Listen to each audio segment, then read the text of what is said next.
Welcome to One Big Boat. We're all in this together. A show focused on people and organizations whose work is making a true difference in people's lives.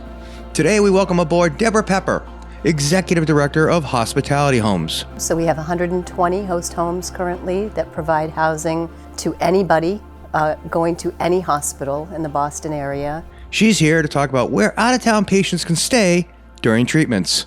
That's next on One Big Boat. We're all in this together. In a city of firsts, Boston loves being the first. You guys were the first in 1983? Correct. Actually, Hospitality Homes began 10 years before that as an idea. It took about 10 years to get it up and running as a nonprofit where families provide housing to families that come to Boston. And the idea came from actually a nurse, an Episcopal minister, and his wife. And they realized that there was a family living in their car while their daughter got treatment for cancer in a Boston hospital. And they looked around and they said, you know, there's empty guest rooms all over the place. And it was really that idea that sparked the notion of Hospitality Homes. Is that what it basically is today, or is it so much more? I would say that we've never lost that as the core of the program. So we have 120 host homes currently that provide housing to anybody going to any hospital in the Boston area for any diagnosis. So I love that about us. But we have pivoted a little bit, and I don't really like to use the word pivot, but we probably 27 years ago got our first donated apartment. Because not everybody can stay with a host in their home when you're immune compromised or have ambulatory issues. And so for many years we had that one apartment that was full all the time. Over the years, maybe the last 10 or so, we've had 2 other donated apartments. And part of my mission when I started as executive director was to continually recruit for that because it's a very good resource. As well as during COVID, we couldn't use a lot, a lot of our host homes. So as of today, we have 19 donated and grant-funded apartments. We have 120 host homes, and then we have special relationships with some hotels for last-minute placements, and a few others who provide, discounted places for families to stay again at a last-minute selection. How are people finding out about you? I mean, you talked prior to this, you said the families that need this, it's very easy for them to find you. So there's a couple of ways. One is just Googling medical housing in Boston. Also, we have great relationships. We work with any hospital, but several of the larger hospitals, their social work teams know about us and refer families to us. And then there's an advantage to social media. So it's an interesting network. Somebody may say, you know, I'm from Florida, but my son is having cardiac surgery in Boston. Where did you stay? Or somebody from another country might send out a notification through Facebook or any of those platforms and say, give me some advice. What should I do once I get to a Boston area hospital? And so they share us that way as well. Is the need greater than what you can serve? I mean, we're dealing with probably arguably one of the greatest medical meccas in the world. Yeah, unfortunately, there's great need, and it's grown significantly over the past several years since I've been with the organization. We do a great job. My team is really impressive, so we place as many families as we can. Last year we placed about 1,171 families, and that represented about 14,000 nights of housing. We didn't have to say no very much, but we could always say yes more and more. Yeah, and this, how long are they staying, I guess? So the average is 8 nights right now, but it can be anywhere from 1 or 2 nights to as much as 5 to 6 weeks. Some of the very specialized treatments for cancer, for example, is a 5 to 6 week program. There's a marvelous organization through Boston Children's that is a pain clinic, and that's an intensive occupational physical therapy, a lot of work that's done on a 5-week basis as well. And where are these people coming from? Are we talking nation, all over the world? I think it to be within what, 50 miles. It'd be outside of Boston by 50. Yes, that's the decision that was made a long time ago, because ideally somebody who lives that close could make the trip back and forth. So anybody outside of a 50-mile radius. We have families that come from all over Massachusetts, New England, the country, and the world. About 10% of our families are international families, and a big chunk of the families that come are from New England proper. You guys work in it. How often do you get to actually meet the families and the people that are benefiting from the service? So it was fun for me because I actually came to the organization as a volunteer host. So since 2016, I've had families come and stay with me and my husband, so I got to meet them. Of course, they were staying right there. As executive director, there are some families that stop by our office. Again, in context of the first 3 years I was there was a pandemic, so I didn't get to meet a lot of people. But we also have a lot of repeat guests. So this afternoon, I'm going to be going out on a date with one of our repeat guests. He's a lovely 9-year-old who's been saving his allowance, and he just flew in from Oklahoma. We're going to a fancy place he likes to go called Chick-fil-A. I love that, by the way. Yeah, he's a delight. Yeah. Are you going to make him pick up the tab, or are you going to actually do it? We'll probably arm wrestle. He's pretty charming, so. Eligibility for people coming in. How do you screen them? I mean, what, and does it have to be, are there any qualifications, I guess? So it's also, the whole program is highly relatable, which is what I like. Everybody knows somebody who's been sick or needs care and needs the quality care that we have available here. In terms of the process, there's an application. Through that application process, we do a background check and a character reference for every family coming to the program. We also do the same for hosts, just so you know. And then there's very limited restriction. We don't take care of people who are homeless because they need a home to go back to. You can imagine somebody coming to my house and wanting to stay. So we don't take care of that population. But other than that, once the background check and character reference is put in place and their application, then we just do our best to match the very best housing situation for their medical need. And that's really the magic that the team does. How do you vet those that want to offer a room in their house and stuff? Same thing. We do a background check and a character reference, but then we also do a home inspection because the team really wants to understand what the house looks like. Are there stairs? Are there any limitations? Is there a dog? And that goes into a profile that we use, and that's part of that matching process. So my house, our guest room is on the second floor. We have our Labradoodle, and it's kind of an open floor plan. So families that are with us, they see us, they can't escape us, but there are folks that are very comfortable in that situation. And that's actually why I like to host, because the hosts really call the shots. They can say, yes, I'm available, this is a family I'd like to take, and the team works very closely with all of the applicants, all of the families that are guests, and all of the hosts.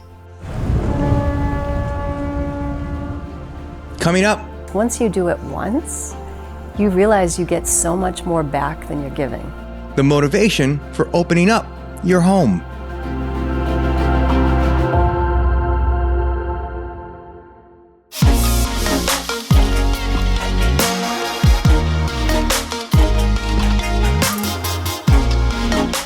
Boston, where historic charm meets modern luxury. The best part, wait until you see inside.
What drives a person to want to be a host? What drove you to be a host? What do you think?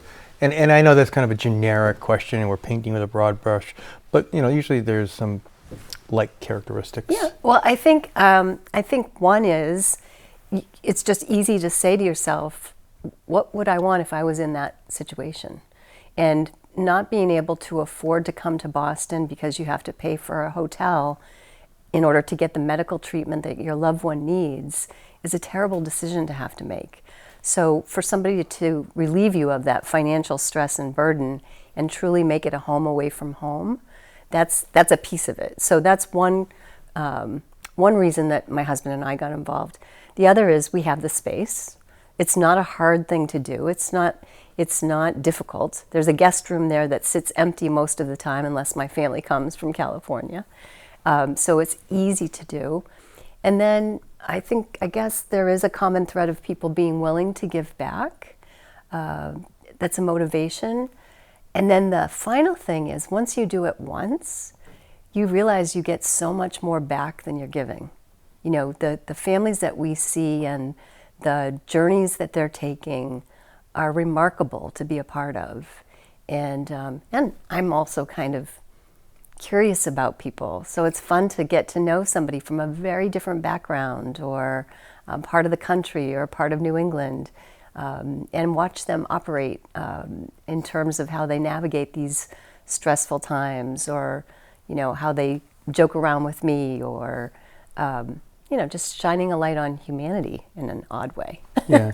What partnerships do you have out there? Like, are you there with a Vrbo or Airbnb? Do you work with them at all? Yeah, so I kind of touched on other kinds of housing. So we do have some people that have, during their Airbnb experience, the willingness to give us some of those nights when they're not using that for financial gain.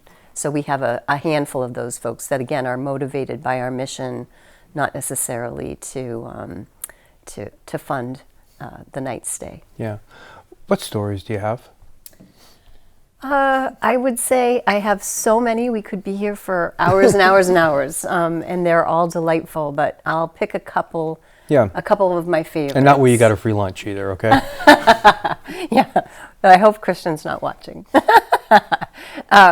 So the very first family that came to stay with us, they had a 3-month-old that was getting open heart surgery at Boston Children's. And we've stayed in touch with them. And so we've been able to watch this dear little child grow from this very fragile 3-month-old to, I said to you earlier, I don't swear, but if you forgive me, she's hell on wheels. She wants to be a paratrooper. And so the last time we visited, she practiced jumping off of furniture onto us. So that's one of my favorite stories, to see that remarkable turnaround. Another family that just stayed with us recently, and I give a lot of credit to their doctor, it was about a 2.5-year-old little boy, and he was having trouble breathing. And his mom said, he's not breathing well. And the doctor said, well, asthma runs in your family. So they just started prescribing steroids. But more and more steroids didn't really solve the problem. And the mom said, I really think something else is going on. And that doctor, to their credit, said, if you want a second opinion, you need to go to Boston. So she brought him here. They stayed in our home. They went through a very systematic battery of tests. The last day, the doctor did a scope down into his lung and found he had inhaled a thistle.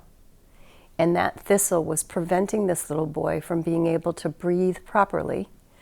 They had a special technique at Boston Children's. They froze the section, pulled the thistle out. He came back to our house and he was able to run around. He started to eat more like any 2.5-year-old would.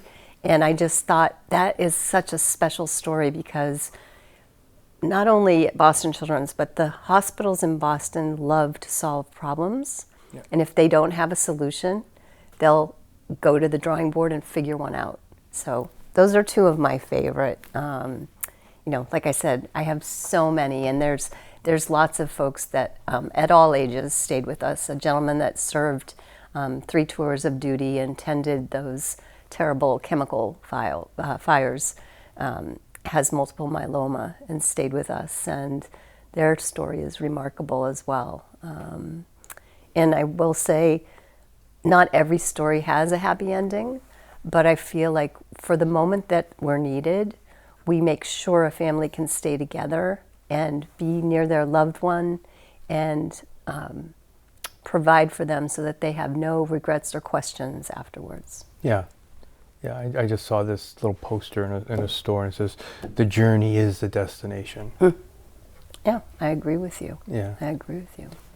We've been doing the show now for 3 years, and I'm amazed at the different types of nonprofits we have.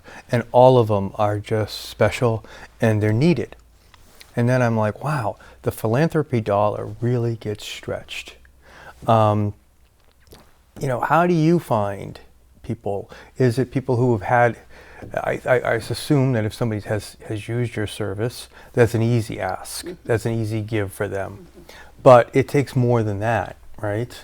It does. I'm very proud of the amount of growth that we've experienced in the last 5 years. It includes that apartment program that I mentioned, and that has meant that we have to spend a lot of money to take care of these families. We either are paying for hotels or apartments or whatever. I think our mission resonates with somebody who has had that experience, like you said, has stayed with us. We do a lot of grant writing and try to make sure that people understand the easiest way for them to take whatever they're passionate about to give us the resources that we need to continue to do what we do. I'm more than available to always have a conversation with somebody. And you're right, there are a lot of great nonprofits in this area. It's another reason that Boston is such a rich place to live, and rich not in terms of dollars, but the wealth in terms of the experience with education and the arts and medical services. I just feel that if somebody hears about us, there's some way for us to make a connection with them, whether it's to donate to us, which we always appreciate, or to get involved in some way, to become a host, or to go to one of our amazing events. And, when I applied for the job of executive director, I said, I don't have any magic fairy dust. And I was meeting with the board of directors at the time. I said, I just love this. I love what we do.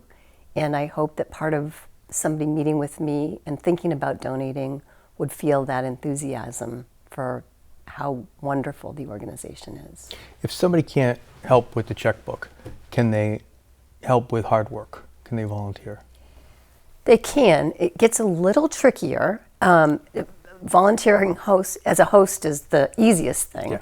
And we do have some people that can't host somebody in their home, so we call them community volunteers. They can sort of be that connection for a family if a family is staying in an apartment, for example. So they would still greet them and maybe go grocery shopping for them or do something like that.